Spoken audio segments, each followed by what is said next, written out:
Hello everyone, welcome to this my new YouTube channel Sakshi explain. So guys, आज मैं आप लोगों के साथ में एक ऐसे थिंकर्स के बारे में बात करने वाली हूँ, एक ऐसे एंथ्रोपोलॉजिस्ट जिन्होंने हमारी इंडियन सोसाइटी को समझने में काफ़ी अच्छे अच्छे थेरीज दी है। हाँ, उनका नाम है मैकिम मैरियट। और मैकिम मैरियट सर जो थे वो प्रॉपर अमेरिका के एंथ्रोपोलॉजिस्ट थे, बट उन्होंने इंडिया में आके इंडिया के विलेजेस की डीपली स्टडी किए, उनका एनालिसिस किया, वहाँ पे फील्ड वर्क किए और उनके बेसिस पे उन्हें जो भी आउटकम मिला है हमारे इंडिया में फील्ड वर्क करके, उनके बेसिस पे उन्होंने अपनी थ्योरी प्रपोज की है। तो चलो उनके थ्योरी के थ्रू हम हमारे इंडिया को, हमारी इंडियन सोसाइटी को समझने की कोशिश करते हैं। तो चलो एक्चुअल में बताएं तो मैरियट सर कहते हैं कि हमारी जो इंडियन सोसाइटी है उसको अगर हमें समझना है तो हमें इंडियन सोसाइटी के रूल्स अप्लाई करके समझना चाहिए, ना कि हमें वेस्टर्न कल्चर फॉलो करना चाहिए। ठीक है, तो ये बात उन्होंने सबसे पहले क्लियर कर दी। देन वे अपनी थ्योरी को 4 पार्ट में डिवाइड कर दे। सबसे पहले पार्ट में वे बताते हैं कि लिटिल कम्युनिटी, फिर बताते हैं लिटिल एंड ग्रेट ट्रेडिशंस, फिर वे बताते हैं कास्ट रैंकिंग, फिर वे बताते हैं हिंदू कैटेगरीज। तो इन्होंने 4 पार्ट्स में उनके थ्योरी को एक्सप्लेन किया। तो चलो 1 बाय 1 उनके थ्योरी को समझते हैं।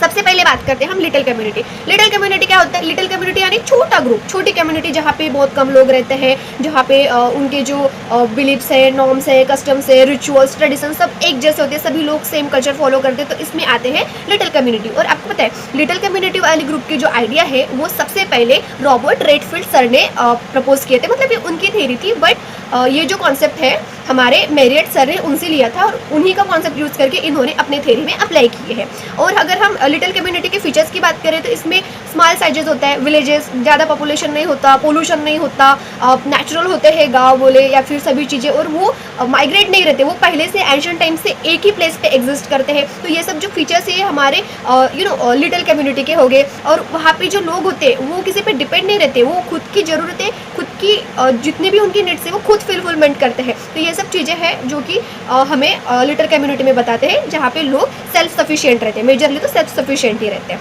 देन हम बात करते हैं एग्जाम्पल के तौर पे हम देखें तो इंडियन विलेजेस, और वहाँ पे सभी लोग सेम जैसे कस्टम्स रूल्स फॉलो करते हैं। देन अभी तो हमने बात कर ली लोकल कम्युनिटीज़ की, अब हम बात करते हैं लिटिल एंड ग्रेट ट्रेडिशन। तो सबसे पहले हम बात करते हैं लिटिल ट्रेडिशंस। लिटिल ट्रेडिशंस में लिटिल ट्रेडिशन में गाँव आते हैं, जैसे कि वहाँ पे लोकल एरियाज़ हो गए, रूरल एरियाज़ हो गए, फोक डांस, फोक सॉन्ग्स हो गए।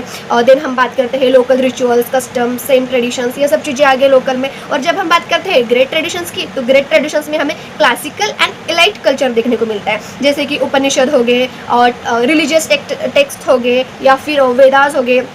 तो ये सब चीज़ें हमें मिलती है क्लासिकल एंड इलाइट कल्चर में। ठीक है, तो इस वीडियो के थ्रू हम यही बताना चाहती हूँ कि किस तरीके से हमें मैकिम मैरियट सर ने अपनी थ्योरी बताया है। और वो कहते हैं कि जो क्लासिकल इलाइट कल्चर है या फिर ग्रेट ट्रेडिशंस, तो वो उसका जो स्प्रेड है वो बस एजुकेशन लोगों के थ्रू, एजुकेटेड लोगों के थ्रू ही हो सकता है, नॉर्मल लोग उसे स्प्रेड नहीं कर सकते। तो ये जो डिफरेंस है उन्होंने बताया। बाद में बात करते हैं कि जो लिटिल ट्रेडिशंस और ग्रेट ट्रेडिशंस उनकी रिलेशन के बारे में बात करते हैं। मैक्सिमम लोग कहते हैं कि ये सेपरेट है, बट मैकिम मैरियट सर कहते हैं कि ये दोनों एक दूसरे से काफ़ी कनेक्टेड है। जैसे उन्होंने बताया है कि जब लिटिल ट्रेडिशंस ग्रेट ट्रेडिशंस की ओर शिफ्ट होता है तब हमें यूनिवर्सलाइजेशन देखने को मिलता है, और इट्स वाइस वर्सा। जब ग्रेट ट्रेडिशंस लोकल ट्रेडिशंस में जाते हैं तब हमें पर्कोकिलाइजेशन देखने को मिलता है, जिसे हम कहते हैं परचिलाइजेशन। ठीक है, तो ये सब चीज़ें हैं जो हमें सर ने बताई है। उसके बाद में वो बात करते हैं कास्ट रैंकिंग के बारे में।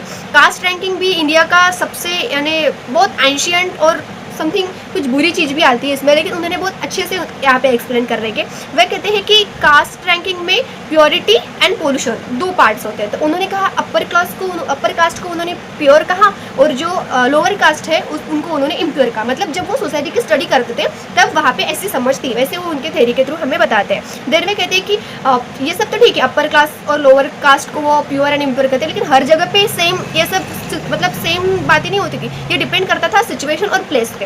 तो ये हो गया कास्ट रैंकिंग के बारे में। फिर वो बात करते हैं हिंदू कैटेगरीज। वो कहते हैं कि हमें अगर इंडिया को समझना है, हमें अगर इंडियन सोसाइटी को समझना है तो हमें हिंदू कैटेगरीज के जो रूल्स है हमें उसे फॉलो करना चाहिए, जैसे कि धर्म, कर्म, प्योरिटी। तो ये सब चीज़ें हिंदू कल्चर में आते हैं। तो वो कहते हैं कि इन सब से हेल्प लेके हम हमारे कल्चर को, हमारे इंडियन सोसाइटी को समझ सकते हैं। देन वे इन्होंने ये चारों पार्ट्स अच्छे से एक्सप्लेन किया। देन वे एंड में बताते हैं कि मतलब उन्होंने इस सोसाइटी को मैसेज दिया कि अगर आपको इंडियन सोसाइटी समझना है तो अपने कल्चर का फ्रेमवर्क समझिए, आप दूसरों को कॉपी मत कीजिए, या फिर आप जैसे वेस्टर्न कल्चर वगैरह यहाँ पे अप्लाई करके खुद के सोसाइटी को समझने का ट्राई मत कीजिए। अगर आपको खुद की सोसाइटी समझना है तो खुद के कल्चर के फ्रेमवर्क को समझिए और इसका करेक्टली एनालिसिस कीजिए इंडियन सोसाइटी का। बस उनके थ्योरी के थ्रू उन्होंने यही बात बताई है कि सबसे पहले तो उन्होंने बताया लिटल कम्युनिटी, देन उन्होंने बताया है little and great traditions, then उन्होंने बताया है कास्ट रैंकिंग, फिर उन्होंने बताया हिंदू कैटेगरीज। तो ये 4 पार्ट में उन्होंने हमारे इंडियन सोसाइटी को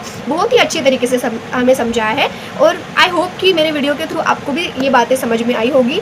सो अगर आपको वीडियो अच्छी लगी हो तो वीडियो को लाइक कीजिए, शेयर कीजिए, सब्सक्राइब कीजिए। Thank you. मिलते हैं हमारे नेक्स्ट वीडियो में।